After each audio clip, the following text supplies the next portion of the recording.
At 4:58 p.m., the bridge between West Virginia and Ohio did not simply break. It lost one hidden link, one eye-bar, one crack, about a tenth of an inch deep. The Silver Bridge had been inspected. It had carried traffic for almost 40 years. It was part of ordinary life in Point Pleasant.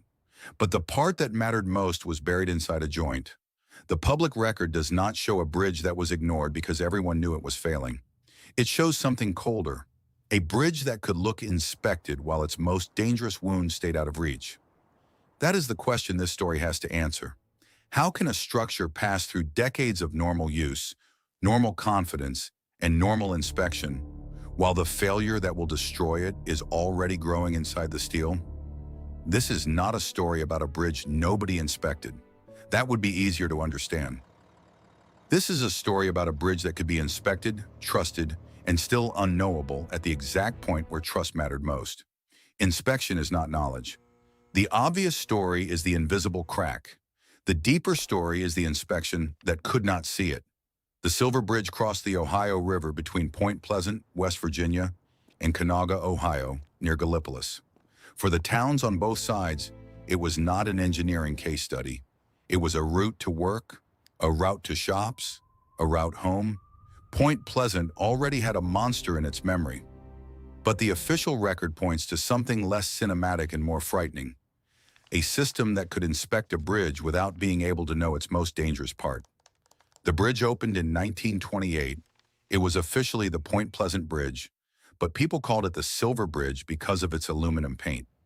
It was a two-lane I-bar suspension bridge with a 700-foot main span and two 380-foot side spans.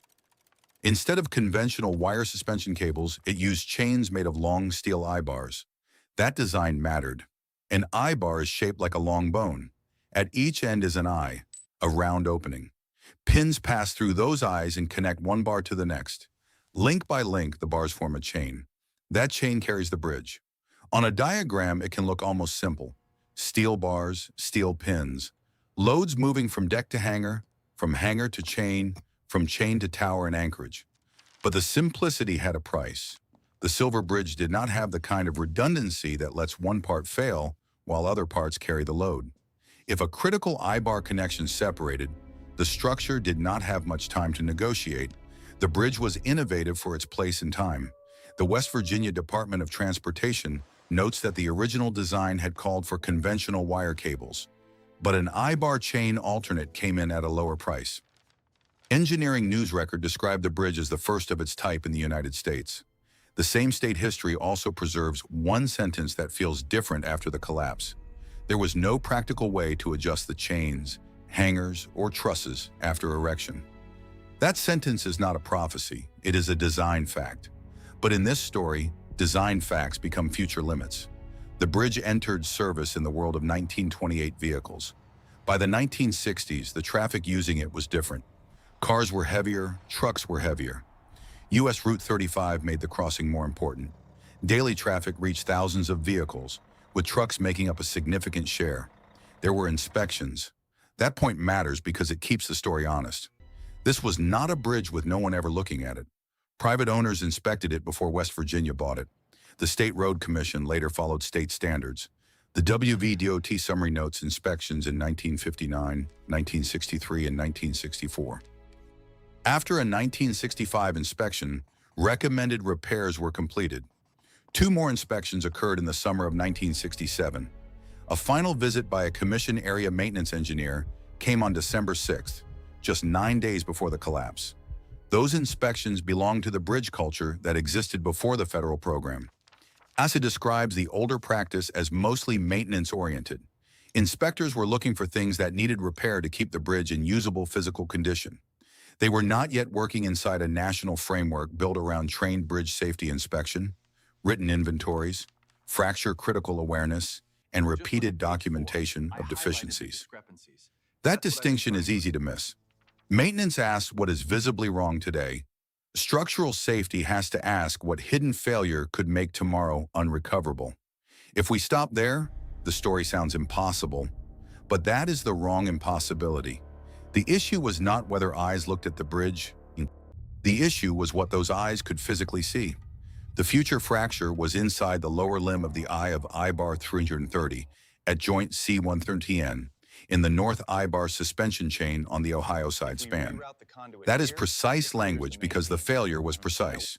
One bar, one joint, one side span, one hidden surface. The National Transportation Safety Board later concluded that the first failure was a cleavage fracture in that eye bar. The fracture was followed by a ductal fracture in the upper limb of the eye. Then the companion eye bar slipped from the joint pin. At that point, the north chain separated. The chain was no longer a chain. The investigation did not find that a single careless inspector had missed an obvious wound. It found that the flaw was inaccessible to visual inspection. It also found that the flaw could not have been detected by inspection methods known at the time without disassembling the eye bar joint. I am willing to argue that this is where the official record is most unsettling. It does not merely say the crack was missed. It says the safety practice available to the bridge could not reach the place where safety depended on certainty. That is a different kind of failure. Not absence of inspection, misdirected confidence in what inspection could prove. To understand why, we have to go inside the joint. The eye bars were not loose pieces hanging in open air. They were clustered and pinned under enormous tension. The pin connection had tight tolerances. Water and corrosion could act on bearing surfaces. Manufacturing left residual stresses near the eye holes. Over decades, stress corrosion and corrosion fatigue could slowly grow a flaw. When the bridge was designed in 1927, NTSB found that stress corrosion and corrosion fatigue were not known to occur in that class of bridge material under the normal rural exposure conditions expected for a bridge like this. That does not make the bridge safe. It explains why the danger could be accepted without being recognized in the same way later engineers would recognize it. This is what makes the Silver Bridge so difficult to reduce to a moral slogan. The crack was small. The collapse was enormous. Between them was a design philosophy that had put too much consequence into one connection. For almost 40 years, the connection held. That fact helped build confidence. Every ordinary crossing became evidence that the bridge was still behaving as a bridge. Every day without collapse made the hidden crack easier to ignore because no one could see it and the structure still stood. But steel does not need public doubt in order to fail.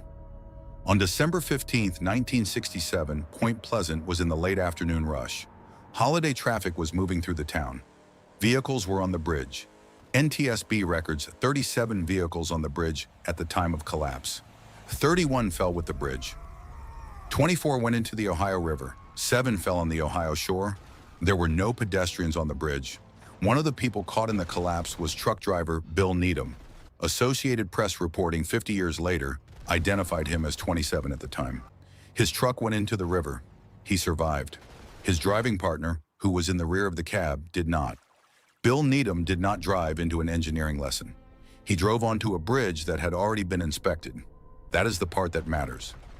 I-bar 330 was not an abstraction. When it separated, ordinary people inside ordinary vehicles were suddenly inside the failure path of a suspension chain. The collapse sequence began on the Ohio side span.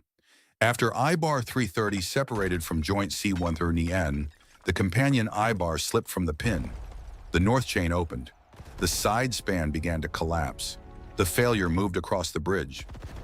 NTSB describes the 700-foot center span, the two 380-foot side spans, and the towers collapsing within about a minute. Other local summaries describe the suspended portion folding much faster, in less than 20 seconds. Those numbers are not necessarily the same measurement. One describes the larger collapse process. The other describes how witnesses experienced the suspended span falling. The bridge did not give the people on it meaningful time. This is the midpoint of the story. Up to now, the question has been how one hidden crack could matter. From here, the question changes. Why was one hidden crack allowed to matter so much? The answer is redundancy. Redundancy is not a decorative engineering word. It is the difference between a local failure and a total collapse. If one member breaks and other members can take over, the structure may be damaged, but it can remain standing long enough to be closed, repaired, or evacuated. If the design is fracture critical, one broken member can remove the load path itself. The Silver Bridge had a chain system in which one separated I-bar connection could become a structural sentence with no comma. There was no second sentence waiting underneath it. ASCE summarizes the consequence directly. There was no structural redundancy, so a small failure spread and led to the collapse of the entire bridge. That is the hinge of the episode. The crack was invisible, but the vulnerability was drawn into the bridge. The comforting version of this story is, nobody checked. The record says something worse. They did check.